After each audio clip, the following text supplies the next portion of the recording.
In 1 minute today with Allo and the girl with spoon, we're making Sabudana Kheer. In a non-stick pan, add some water and half a liter milk. On a medium flame, keep stirring once in a while and let it come to a boil. Add half a cup of pre-soaked sabudana and let it cook on a medium flame. Scrape the sides and keep stirring. You don't want it to stick to the pan.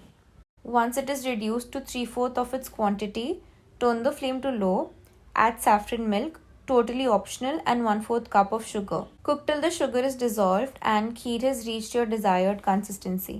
Now add cardamom powder and dry fruits, again totally optional. Do not forget to scrape the sides. One final mix and it's ready.